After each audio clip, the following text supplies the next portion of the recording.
Good morning. It's Tistheseasonathon day one. I am outside with my dog, Jack. It's about 6 a.m. The sun has not come up yet, but I thought I would get started with my vlog.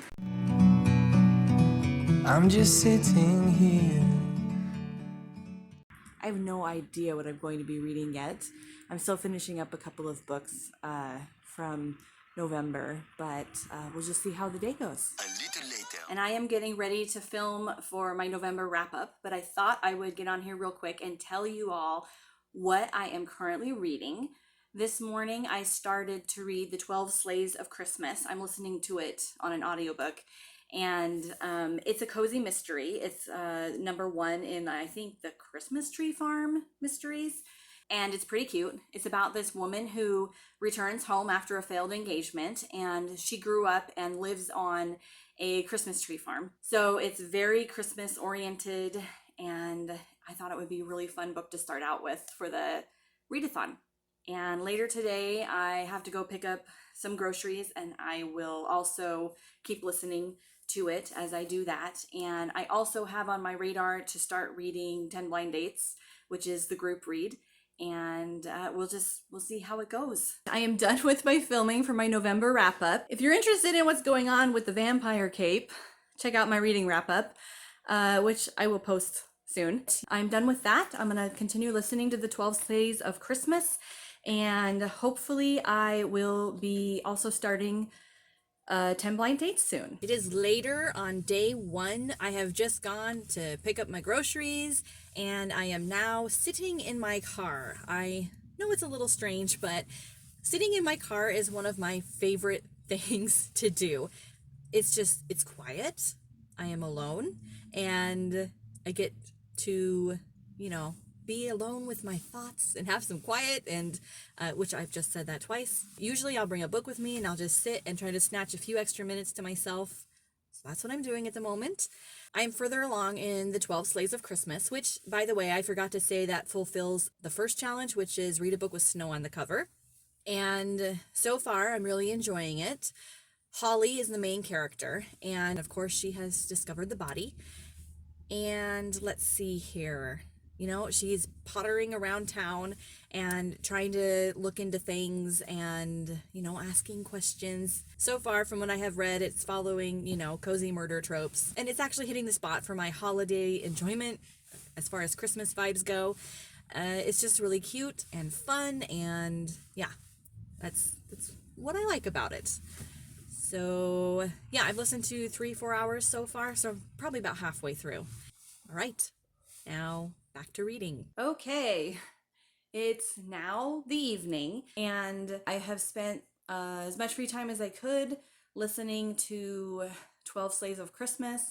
She is now receiving death threats, her and her family, and the town sheriff is the local love interest. I'm gonna go listen to more of the story and possibly start reading 10 Blind Dates a little bit.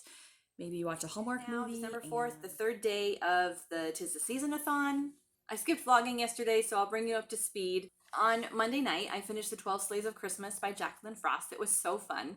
So that fulfills the challenge of reading a book that has snow on the cover. This book was just good, pure Christmas fun with a dash of murder on the side. Something I really liked about this book was that Holly, the main character, you could see her actually struggling with her feelings about how she felt when she found the body. She has a little bit of post-traumatic stress about it, and she's having panic attacks. And I felt like that added a lot of realism to the story. Usually in cozy murder books, at least the ones I've read, the protagonists seem to have no trouble when they find the body. They're usually just like, oh my, that's gonna put a damper on my plans of hosting a dinner party tonight. So yeah, I thought Holly's struggles with that added the touch of realism that a lot of cozy mysteries usually lack, but at the same time it was still able to keep things light and fluffy, which is what you expect when you're reading a cozy murder mystery. Anyway, I gave this book 5 stars, and I definitely plan to read the next book in the series, which is called 'Twas the Knife Before Christmas. So then I also started to read 10 Blind Dates by Ashley Elston. I'm actually now about 85% through this. I'm really enjoying this. I am expecting to be giving it 5 stars from what I predict of what the ending is going to be, it'll be a 5-star read for me. It's cute and fun, but also if you like a sense of family, you would love this book because there is just this huge extended family and they're all intertwined and involved in each other's lives. And yeah, basically the main character in this, Sophia, she is suffering from a heartbreak. She broke up with her husband. She broke up with her boyfriend. They have been dating for about a year, and so she's really bummed out about that. And her grandmother and aunts and uncles and cousins all decide to set her up on 10 blind dates as a way to just have fun and, get her mind off of things. And she also is experiencing worrying about her sister who is pregnant, and she's having some health concerns. And so this book is just very heartwarming and fun, and there's actually several laugh out loud moments in it as well. So I'm predicting 5 stars. So the next book I plan to pick up when I'm done reading 10 Blind Dates is Let It Snow by John Green, Maureen Johnson, and Lauren Miracle. I've never read this before, but with Netflix bringing out an adaptation of it, I thought I would check it out and then watch the movie, and I'll let you know how it goes. It is now the end of Tistheseasonathon, the day after, to be specific. And I didn't end up vlogging all that much. Things just got a little crazy, busy-wise. So I decided just to film a bit of a reading wrap-up instead for the Tistheseasonathon. So I had the best time this week reading holiday books. It was so much fun. It was a personal goal of mine to try to read as many holiday themed books as I could, and I totally did that. I feel like I'm going to go ahead and declare a win for this readathon. As far as reading goes, I did finish 10 Blind Dates, and as I predicted, I loved it. It was before I finished reading it, I was predicting 5 stars, and I totally gave it 5 stars. It was really cute. It was just so good. I highly recommend it. After that, I picked up Let It Snow by Maureen Johnson, John Green, and Lauren Miracle. I used this book for challenge number 5, read a book with a title related to music. I ended up giving this book 3.5 stars. I liked each story. They were all good. My favorite was the first one. The main character's name in the first story was Jubilee, and I just loved that. What a beautiful name. Like, fun and unusual. It was really cute. So the basic premise of this book is that there's a snowstorm, and it ends up being this wild, crazy night for a group of teenagers in this small town. The 3 separate stories end up coming together in the end, so everything's wrapped up in like a neat, tidy little bow, and it was a really cute book. And then I picked up Scrooge, #Worst Gift Ever by Brett Wright, and of course Charles Dickens. I read this with my son. We are both fans of A Christmas Carol. And if you've seen any of my past reading wrap-ups, you know I've been making my way through this series of books. And of course, this is a perfect one to read this time of year. The premise of these books they are classics written in text and tweets and just, a modern format. This one especially, the ghosts in it have quite a sense of humor, and it was really fun. And I give it 5 stars, of course. I actually made a purchase suggestion to my library because they didn't have this on their shelves, and they totally bought it, and so I'm counting that as a gift because I wouldn't have been able to read this if they hadn't have purchased it. Next, I read Nutcracked by Susan Adrian. Just look at this cover. It is gorgeous. I love it. One of the most beautiful covers I've seen all year. This book I read for challenge number 2, which was to read a holiday-themed book. And I also used this book for challenge number 4, which is to read a book while you have your favorite holiday treat. I had some hot cocoa and I mixed in some salted caramel syrup. It was really good. So the protagonist in this book is a middle schooler named Georgie, and it is her dream to dance the part of Clara in the Nutcracker ballet. And when she gets the part, she is thrilled, she's so excited, but she also is having some problems at home. Her grandfather is in the hospital, and she has a friend who is starting to pull away from her. And this book just ended up being the perfect blend of all the challenges a middle schooler faces mixed with magical realism. It is so sweet, and yeah, I gave it 5 stars. So I think from there, all the books I have mentioned, I have used to meet the challenges that were included for the Tistheseasonathon, but I read a few more books on top of that, so I'm just going to go ahead and talk about those. I read Starry Night by Debbie McCumber. I can't find my physical copy. In fact, I think I gave it away, but I listened to it anyway, and so I'll post a copy of what it looks like up there. So Starry Night was a reread for me. It's been several years since I've read the story previously. I think maybe even 5-6 years. So I felt a bit different about it this time around. I've given it 4 stars in the past, but this time I would probably say maybe 3. I enjoyed it. It was cute, but I'm not as into romance as I used to be. Romance is a genre I rarely turn to nowadays, so I think it just wasn't the genre for me. It's like a sweet romance. It's very clean and fluffy, and it's also sort of like a insta-hate to insta-love romance, so things happen very quickly.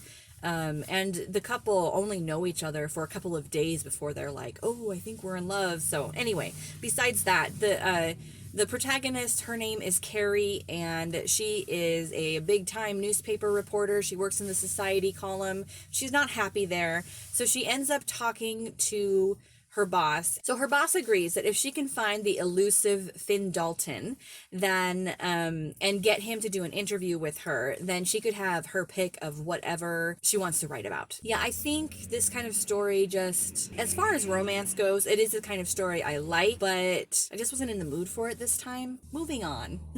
After that, I picked up 'Twas the Knife Before Christmas, and by picked up, I mean I listened to it with my ears, and so this also is by Jacqueline Frost. Now, I realize that Jacqueline Frost is a little bit too perfect of a name for a Christmas book.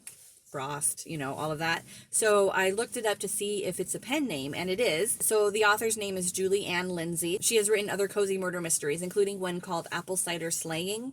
So I am going to be listening to that book real soon. As far as 'Twas the Knife Before Christmas goes, it's book number 2 in the Christmas Tree Farm mystery. It's pretty cute.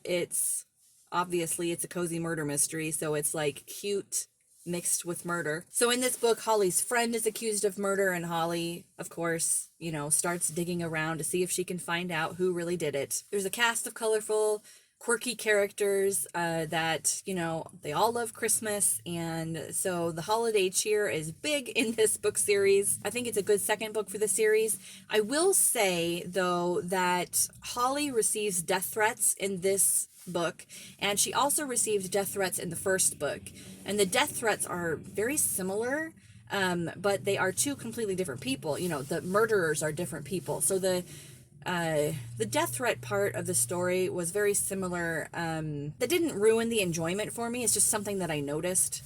So if that would bother you, you might not want to pick this one up, but I really enjoyed it, and I ended up giving it 5 stars as well. I'll probably listen to more of her books now that I know that she has other books that, you know, under her other name. And lastly, I read 2 Christmas decorating style books. I read A Very Merry Paper Christmas, and then the Christmas book. I flipped through them one night while I was watching a movie with my kids. And I mostly like to look at books like this because they spark ideas for my own crafting, and there's beautiful photography, and they're just really quick to flip through. I do read the introduction to each craft and things like that, but I don't read the step-by-step process unless I'm actually going to make whatever it is that's being talked about. But these books were pretty cute, and I ended up giving the Paper Christmas one 3 stars, and then the Christmas book 5 stars. Well, that is it for this Christmas Tis the Seasonathon.